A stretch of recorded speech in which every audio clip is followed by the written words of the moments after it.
You're absolutely right. I wish more Christians were interested in learning the facts behind their faith in the Bible because, man, for me, this stuff just draws me deeper into mystery. It's not just facts and history for me. I mean, we've been talking about the 4 words translated as hell in the English Bible and how if Christians actually knew the history of those 4 words, I believe their wonder would increase too. And I mean, that's why I make these videos. So let's just do it. We've talked about where the 6th century pagan word hell came from. I explained Sheol, Gehenna, and Hades. Now let's talk about Tartarus, or Tartarus, or Tartarus, whichever way you want to say it. And this is the fun one. Well, I mean, if hell can be fun, because it ties into something a lot of folks are afraid to talk about in the Christian world, and that's the Book of Enoch. Out of the 4 words translated as hell in the English Bible, Tartarus is only mentioned 1 time. But in its one use, oh baby, it makes an impression and brings up loads of questions. And extra biblically in texts that were important to the early church that didn't make the final canonical cut, so to speak, Tartarus was a big deal. Have you ever heard of the Watchers or the Nephilim? Yeah, today this is the fun one. So the one mention of Tartarus in the New Testament comes from 2 Peter 2:4. For if God didn't spare the angels who sinned, but threw them down in Tartarus and delivered them to be kept in chains of darkness until judgment. And it's kind of used like a verb, as in throw down or thrown to Tartarus. Now, contextually, 2 Peter 2 is referring to false prophets who have arisen in the church, and is basically saying, look, God knows what's up, don't worry, they're going to get theirs, and God's going to both rescue his people and punish the unrighteous at exactly the right time, and the final and ultimate reckoning will occur on the day of judgment, and uses the example of angels who sin that have been thrown down and are in captivity until judgment to prove a point. But this opens up a whole can of worms for modern believers.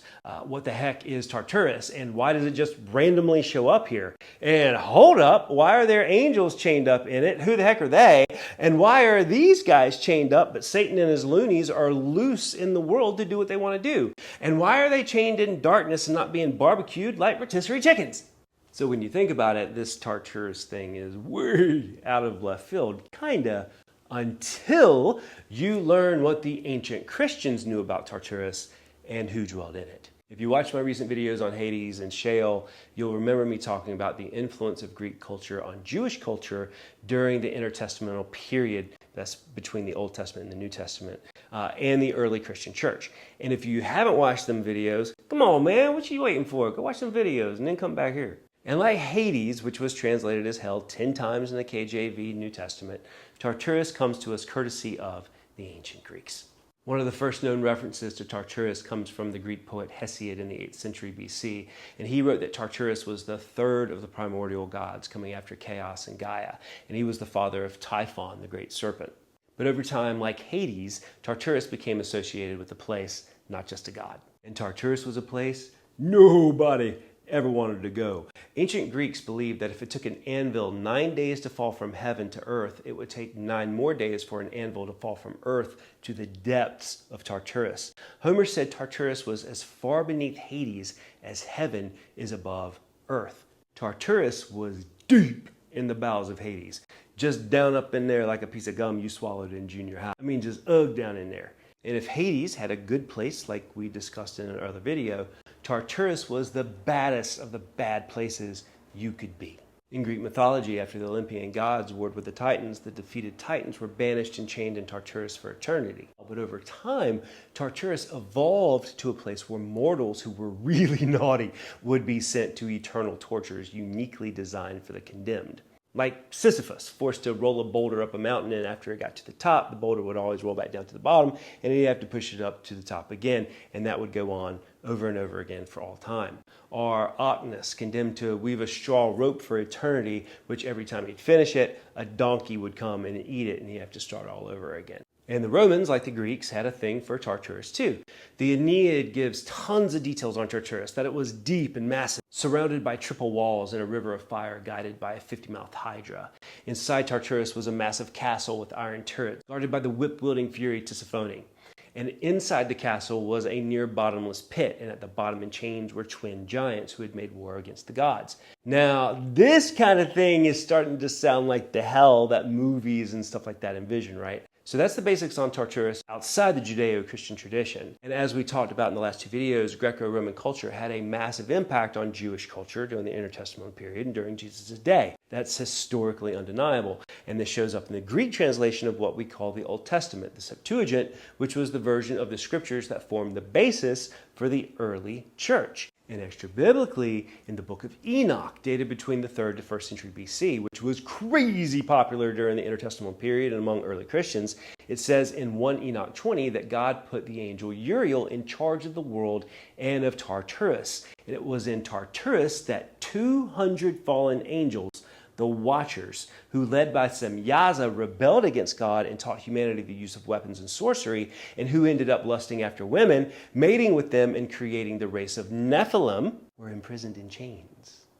They're not resting in the bosom of Abraham, you know what I mean? So among intertestamental Jews and early Christians, Tartarus was a deep, terrifying place where the angels who rebelled against God, who some did believe mated with the women and created the Nephilim, were imprisoned to await final judgment at the end of days. And these are the angels most likely referenced in Jude 1:6-7 and 2 Peter 2:4.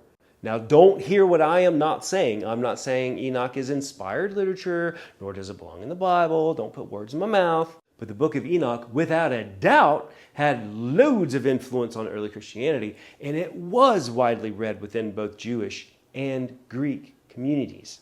But if some folks don't like to fathom the influence of Enoch on the early church, there's another way to look at 2 Peter's use of Tartarus, and that's simply 2 Peter was written in Greek, and it was written for Greek speakers. Thus, it uses imagery and language as a parallel for those who either A, knew the story of the Titans in Tartarus, or B, were an audience of ancient Greek speakers who knew that Tartarus was a place for the really wicked and bad, and they can make the connection.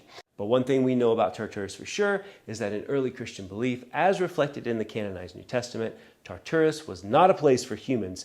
It was for a very specific group of angels. But in Gnostic Christian works, Tartarus eventually became a place for humans too. In the Book of Thomas, often grouped under the Gnostic umbrella, Jesus says that anyone who does not hear and obey the words of Thomas will be sent to Tartarus. And in the Gnostic work, Hypostasis of the Archons, written between the 3rd and 4th centuries, wisdom cast the demiurge down to the depths of Tartarus. So one mere word, Tartarus, that was translated as hell in 2 Peter 2:4, when you really dig into it, opens up this amazing rabbit hole into the minds of early believers. So whether you want to look at 2 Peter 2:4 as a literal reference to this Greek idea of an underworld within an underworld where the most offensive to God are kept chained in darkness waiting judgment, maybe those who rebelled and mated with women creating the Nephilim, or as an offhand reference to a Greek-speaking audience who would catch the implications, Tartarus is a fascinating hole to fall into.